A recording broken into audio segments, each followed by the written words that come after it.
আসসালামু আলাইকুম প্রিয় দর্শক, আশা করছি সবাই অনেক অনেক ভালো আছেন। এখন প্রচুর কাঁচা আম পাওয়া যাচ্ছে বাজারে, আর কাঁচা আম দিয়ে ভীষণ মজাদার একটি আচারের রেসিপি আজকে আপনাদের মাঝে শেয়ার করব। এই আচারটি একবার তৈরি করে নিশ্চিন্তে সারা বছর খেতে পারবেন, আর কিভাবে সংরক্ষণ করতে হবে সবকিছু আমি বলে দেব।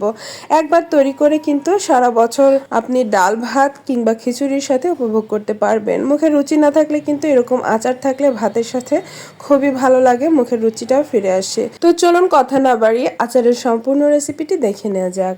এখানে আমি 2 কেজির মতো কাঁচা আম নিয়েছি, তবে সবগুলো ব্যবহার করব না, 1.5 কেজির মতো ব্যবহার করব। আর আমের আটি শক্ত হয়েছে এরকম আম হলে আচারটা বেশি ভালো লাগে খেতে। আর আমগুলো কিন্তু আগে থেকেই ধুয়ে আমি পানিটা শুকিয়ে রেখেছি, অবশ্যই আগে থেকে ধুয়ে পানিটা ঝরিয়ে রাখবেন। এতে করে আচারটা দীর্ঘদিন ভালো থাকবে, আমের গায়ে যেন কোনো রকম পানি বা ভেজা ভাব না থাকে। আমগুলো পাতলাভাবে খোসাটা ছাড়িয়ে নিয়ে এই তো আটি সহই আমি এরকম লম্বা লম্বা করে কেটে নিয়েছি। আপনি চাইলে কিন্তু ছোট ছোট করে কিংবা আরও মোটা করেও কেটে নিতে পারেন। তো কাটাটা আর দেখালাম না, আমি একদম পানি ছাড়া কিন্তু শুকনো শুকনো অবস্থায় কেটে নিতে হবে। খোসা ছাড়ানোর পরে কিন্তু আর ধোয়া যাবে না। এই আচারটা সব ধরনের আম দিয়েই হয়, তবে আটি শক্ত হয়েছে কিংবা পাকার আগ মুহূর্তে সেই কাঁচা আম দিয়েও কিন্তু ভালো হয়। এইখানে 1.5 চা চামচ করে লবণ এবং হলুদের গুঁড়া দিয়ে দিচ্ছি, দিয়ে খুব ভালোভাবে আমটাকে মাখিয়ে নিব। লবণ হলুদ মাখিয়ে এই আমটাকে আমি 6 থেকে 7 ঘন্টা রোদে উল্টে পাল্টে একটু শুকিয়ে নেব, যাতে উপরের চামড়াটা একটু শুষ্ক হয় বা একটু শুকনো হয়। চাইলে কিন্তু 7-8 ঘন্টা আপনারা ফ্যানের নিচে রেখেও শুকিয়ে নিতে পারেন যদি রোদের ব্যবস্থা না থাকে। তো আমি একটু ছাদে রেখে এসেছিলাম। চেষ্টা করবেন আমগুলোকে একটু ছড়িয়ে বা বড় পাত্রে দেওয়ার জন্য। তো আমার কাছে একটাই বড় প্লেট ছিল, আমি সেটাতেই শুকিয়ে নিয়েছি। আম শুকানোর পরে সরাসরি চলে যাচ্ছি চুলায় আচারটা তৈরি করতে। চুলায় একটি প্যান বসিয়ে দিয়ে দিচ্ছি 1 কাপ সরিষার তেল। সরিষার তেল পরবর্তীতে আমি আমটা ডোবানোর জন্য আরও বেশি ব্যবহার করব, তবে প্রথম অবস্থায় আমটা কষানোর জন্য 1 কাপ পরিমাণ আমি সরিষার তেল দিয়ে দিচ্ছি। আর এখানে দিয়ে দিলাম 1 চা চামচ পরিমাণ পাঁচফোড়ন। পাঁচফোড়নে মৌরির পরিমাণটা একটু কম ছিল, তাই এক্সট্রাভাবে আরও 1/2 চা চামচ দিয়ে দিলাম। তো এই উপকরণগুলো একটু ভেজে উঠলে বা ফুলে উঠলেই দিয়ে দিব বেশ কিছু রসুন আর 8-10টা শুকনো মরিচ। এখানে আমি দেশি রসুনের কোয়া ব্যবহার করেছি এবং গোটা শুকনো মরিচ ব্যবহার করেছি। আপনি চাইলে বিদেশি যে বড় রসুনের কোয়া সেগুলোও কিন্তু ব্যবহার করতে পারেন। এগুলো অল্প একটু ভেজে নিব, লাল লাল করে ভাজা যাবে না, তাহলে কিন্তু পরবর্তীতে গলে যাবে। তাই অল্প একটু ভেজে বাকি উপকরণগুলো একে একে অ্যাড করব। এই ধরনের তেলের আচারে রসুনটা খুব বেশি ভালো লাগে খেতে। আপনারা আপনাদের পছন্দ অনুযায়ী কম বেশি করে রসুন অ্যাড করতে পারেন। দেখতে পাচ্ছেন হালকা ভেজে নিয়েছি, এ পর্যায়ে রসুনগুলো তেমন একটা নরমও হয়নি। তো এভাবে ভাজা হয়ে গেলে সরাসরি দিয়ে দিচ্ছি প্রথমে আম। তো শুকিয়ে রাখার পর দেখতে পাচ্ছেন আমগুলো একটু শুকিয়ে বা একটু কমে গেছে। তো ঠিক এরকম পর্যায়ে এসেছে, আমের উপরের চামড়াটা শুকিয়ে গেছে। তো এরকমভাবে শুকিয়ে নিলে আচারটা খেতেও ভালো লাগে, তৈরি করার সময় ভেঙেও যায় না, আর দীর্ঘদিন পর্যন্ত ভালো থাকে, অর্থাৎ বছর জুড়েই ভালো থাকে এই আচারটা। শুধুমাত্র তেল বেশি দিতে হবে, এটাই হচ্ছে কথা। আর এই তেলের আচারটি কিন্তু তেলটা খেতে অনেক ভালো লাগে, তেল দিয়ে খিচুড়ি বা মুড়ি মাখিয়েও খাওয়া যায়, আবার চাইলে ডাল ভাতেও খুব ভালো লাগে এই তেল এবং আচার। আমগুলো অ্যাড করার পরে একটু মিডিয়াম আঁচে আমি নেড়েচেড়ে একটু ভেজে নিচ্ছি। ভেজে নেওয়ার পরে বাকি মশলাপাতি অ্যাড করব। এ পর্যায়ে এখানে দিয়ে দিব আদা ও রসুন বাটা। তো 2 চা চামচ আদা বাটা, 2 চা চামচ পরিমাণ রসুন বাটা দিচ্ছি। চেষ্টা করবেন পানি ছাড়া আদা রসুনটা বেটে মানে শুকনো অবস্থায় ব্যবহার করার জন্য, অথবা পানি যদি ব্যবহার করতে হয় সেক্ষেত্রে পানির পরিবর্তে ভিনেগার ব্যবহার করে আদা রসুনটা পেস্ট করে নেবেন। তো আদা রসুনটা দিয়েই তো গলে বা আদা রসুনের যে কাঁচা গন্ধটা সেটা চলে যাওয়া পর্যন্ত আমি নাড়াচাড়া করে কষিয়ে নিব। এ পর্যায়ে হলুদের গুঁড়া দিয়ে দিচ্ছি 1 চা চামচ উঁচু করে, এবং লাল মরিচের গুঁড়া দিয়ে দিচ্ছি 1 চা চামচ উঁচু করে। হলুদের গুঁড়া তো আগে ব্যবহার করেছি, তাই এ পর্যায়ে একটু কম দিলাম। আর সাদা লবণটাও ব্যবহার করেছিলাম আম শুকানোর আগে, তাই লবণটা এখন আর দিচ্ছি না। আর সরিষা গুঁড়া দিয়ে দিচ্ছি 2 চা চামচ উঁচু করে। সরিষা বাটাও ইউজ করতে পারেন, সেই ক্ষেত্রে ভিনেগার দিয়ে সরিষাটা বেটে নেবেন। তো আমি কোনো ধরনের পানি ব্যবহার করব না, এজন্য সরিষাটা ব্লেন্ডারে গুঁড়া করে তারপরে ব্যবহার করছি। এতে করে আচারটা ভালো হয়, কোনো পানি ব্যবহার হয় না। কোনো ধরনের পানি ব্যবহার করবেন না যদি আচারটা দীর্ঘদিন রেখে খেতে চান।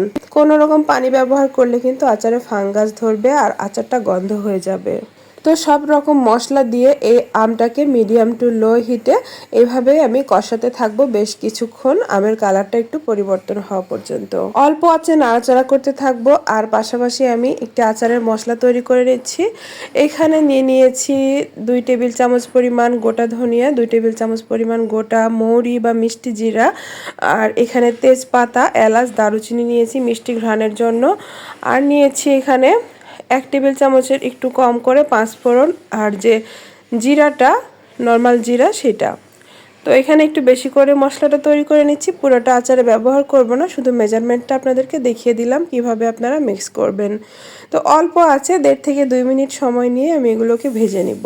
হালকা কালার পরিবর্তন হবে আর সুন্দর একটা ঘ্রাণ আসবে, সেই পর্যায় পর্যন্ত ভেজে নিতে হবে। আর চুলার আঁচটা এই পর্যায়ে বাড়িয়ে বেশি করে চটপটা করে ফুটিয়ে নেওয়া যাবে না এই মশলাগুলো, তাহলে কিন্তু আচারের যে ঘ্রাণটা সেটা কিন্তু নষ্ট হয়ে যাবে। তাই এটা মুচমুচে হওয়া পর্যন্ত শুধু ভেজে নিতে হবে, একদম ভেজে ফুটিয়ে ফেলা যাবে না।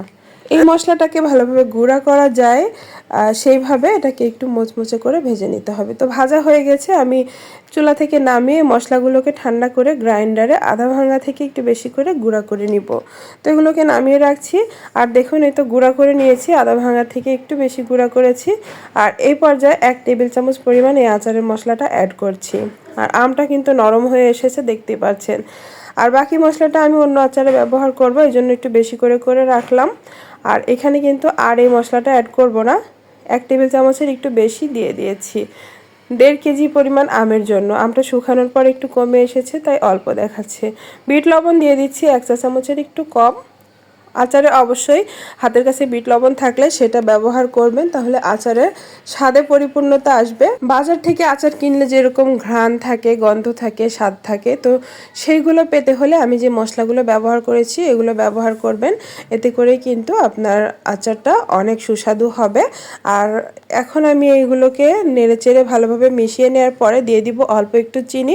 আমি এখানে 2 মুঠের মতো চিনি ব্যবহার করেছি, অর্থাৎ হাফ কাপের মতো। আচারটা একটু টক টক থাকবে। আপনি যদি মিষ্টি বেশি পছন্দ করেন, টক কম পছন্দ করেন, সেক্ষেত্রে চিনিটা আর একটু বাড়িয়ে নিতে পারেন। তবে এই আচারে চিনি না দিলেও কিন্তু হয়। আর তেলে ডুবিয়ে রাখার পর কিছুদিন পর এমনি আচারটা টক ভাবটা কমে যায়, তাই অল্প একটু চিনি দিলেই ভালো থাকে আর খেতেও ভালো লাগে। তো চিনিটা দিয়ে আমি অল্প আছে চিনিটাকে গলিয়ে নিচ্ছি। আর এই পর্যায়ে দিয়ে দিচ্ছি হোয়াইট ভিনেগার বা সাদা সিরকা। 1.5 কেজি আমের আচারের জন্য 2 টেবিল চামচ পরিমাণ আমি হোয়াইট ভিনেগারটা ব্যবহার করছি। সারা বছর রেখে খেতে চাইলে অবশ্যই এই হোয়াইট ভিনেগার বা সাদা সিরকাটা ব্যবহার করবেন, এতে করে আচারটা ভালো থাকবে, ফাঙ্গাস ধরবে না, আর একটা টেস্টও আসবে ভিনেগার থেকে। তো যারা ভাবছেন যে আচারটা সারা বছর রেখে খেতে চান বা আচারটা কেন ভালো থাকে না, তারা আসলে ভিনেগারটা ব্যবহার করেন না, এই জন্য ভালো থাকে না। যদি সারা বছর রেখে খেতে চান আচারটা, সেক্ষেত্রে অবশ্যই ভিনেগার ব্যবহার করবেন। আচারটা কিন্তু এ পর্যায়ে হয়ে গেছে, একদম শেষ পর্যায়ে এখানে আরও 1 কাপ পরিমাণ সরিষার তেল দিয়ে দিচ্ছি।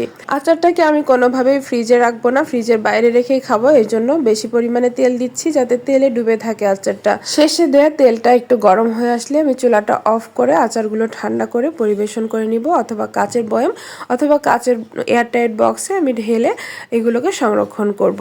আমের আচারটা একদম রেডি হয়ে গেছে, আর কালারটা দেখতে পাচ্ছেন কতটা সুন্দর। আর কয়েকদিন গেলে আচারের টেস্টটা আরো বেশি বেড়ে যায়। চাইলে কিন্তু বয়ামের ঢাকনাটা খুলে একটু করে রোদে ফেলেও রাখতে পারেন, রোদে না দিলেও ভালো থাকবে। তো আজকের এই আচার রেসিপি কেমন লেগেছে অবশ্যই কমেন্টস করে জানাবেন। যদি ভালো লাগে লাইক দিয়ে চ্যানেল সাবস্ক্রাইব করবেন। ধন্যবাদ সবাই।